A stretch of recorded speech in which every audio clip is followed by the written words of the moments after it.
देखो अगला सवाल कह रहा है कि प्रश्न 4 में, यानी कि जो अभी आपने देखा क्वेश्चन नंबर 4, उसमें सी रेखाखंड ए बी का मध्य बिंदु है, यानी कि मिडल पॉइंट है। वो बात आपने समझ लिया था, बिल्कुल है, मध्य बिंदु है। आगे कह रहा है कि सिद्ध कीजिए कि एक रेखाखंड का एक और केवल एक ही मध्य बिंदु होता है, मतलब एक से अधिक मध्य बिंदु नहीं होता है। तो भाई सिंपल सी बात है, अगर कोई चीज़ है उसमें कहें कि इसका मध्य बिंदु बताओ बीचों बीच कहाँ होगा, तो एक ही जगह होगा, एक से अधिक तो नहीं होगा। लेकिन इनको सिद्ध करके दिखाओ। तो सिद्ध करने के लिए क्या करोगे? देखो जैसे अगर मान लो कि किसी को सिद्ध करना है, सिद्ध कीजिए कि वो चोर है, मतलब वो चोर है, तो क्या करोगे आप? उसका प्रूफ उसे पकड़ोगे चोरी करते समय, तभी तो आप सिद्ध कर पाओगे चोर है ना। या फिर किसी को सिद्ध करना है कोई ईमानदार है, तो क्या करोगे आप? उसे उल्टा मानोगे कि वो चोर है। हाँ, उसके बाद आप क्या करोगे? उसमें चोर के लक्षण ढूंढोगे, बुराइयां ढूंढोगे। अगर उस तरह से मिलते हैं तो मतलब चोर है, नहीं तो ईमानदार है। तो वैसे ये कह रहा है कि इसके एक ही मध्य बिंदु है। हम मानते हैं कि चलो इसके एक से अधिक मध्य बिंदु है, हम इसको परखते हैं। तो हमने मान लिया कि माना इसका, आप लिख लो, माना डी इसका एक दूसरा मध्य बिंदु है, ठीक है, इसे आप लिख लो। इंग्लिश में लिख लो, let D is another mid point of A B. Okay, तो अगर हम इसका एक मध्य बिंदु डी मान लें तो क्या हो जाएगा आप बताओ? हम सी को अनदेखा कर दे रहे हैं, सी मान लो है ही नहीं, तो क्या होगा? ए बी बराबर क्या होगा बच्चा लोग, आप जानते हो?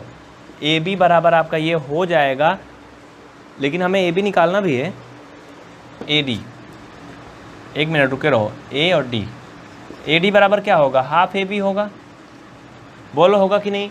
अब आप कहोगे ये कैसे होगा, ये कहाँ से आया, ये कहाँ से आया? ये अभी आपने समीकरण जो चौथा सवाल था उसमें क्या सिद्ध किया था? ए सी इक्वल 1/2 ए बी। बोलो सिद्ध किया था कि नहीं? अभी अभी सिद्ध किया था ना, सिद्ध किया था ना। जब आपने इसको डी को नहीं माना था, सी को माना था, तो आपने सिद्ध किया था ए सी बराबर 1/2 ए बी, सिद्ध किया था ना। हमने कौन सी बुराई किया? आपने सी की जगह पे मध्य बिंदु डी मान लिया, तो जब डी मान लिया तो सी की जगह पे डी हो गया, ये इतना हो गया ना। इसको लिख लो फटाफट, ये समीकरण 2 हो गया। क्या हो गया? ये समीकरण 2 हो गया।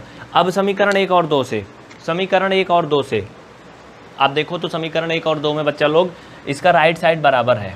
देखो इधर भी वही है, यहाँ भी वही है ना। तो अगर किसी के समीकरण के एक पक्ष बराबर है दूसरे समीकरण के, तो उसका दूसरा पक्ष ऑटोमेटिक बराबर होगा। बोलो होगा कि नहीं होगा? तो आप यहाँ लिखोगे, क्या लिखोगे?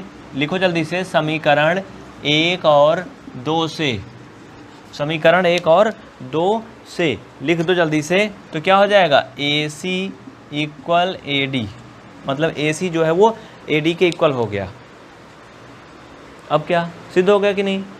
हाँ, अब देखो सिद्ध कैसे हो गया। कहने का ये मतलब है कि ये चाहता है कि जो ए सी है वो ए डी के बराबर है, मतलब ए सी वो ए डी के बराबर है। इसका कहने का ये मतलब है कि दोनों का जो मध्य बिंदु है वहीं पर जा रहा है वो।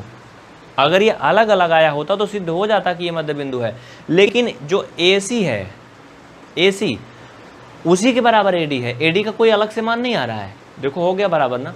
यानी अगर ए सी हम बोल रहे हैं बच्चा लोग ये 5 सेंटीमीटर था, तो ए डी बोल रहा है कि हम भी 5 ही सेंटीमीटर रहेंगे, उससे कम नहीं होंगे। तो अगर ए सी 5 था तो ए डी 5 कैसे होगा? सोचो, हो सकता है क्या? नहीं होगा ना भाई। अगर यहाँ तक 5 है तो यहीं तक 5 कैसे होगा? ज़्यादा होगा ना वो। यानी ये एक्सपेंड करना चाहता है, समझ गए ना। अब नीचे लिख लो, इससे सिद्ध होता है कि ए सी और ए डी एक ही जगह है और किसी भी मतलब संख्या रेखा का, या फिर ऐसे कह लो किसी भी रेखाखंड का एक से अधिक मध्य बिंदु नहीं हो सकता है। ठीक है, इसे जल्दी से लिख लो फटाफट।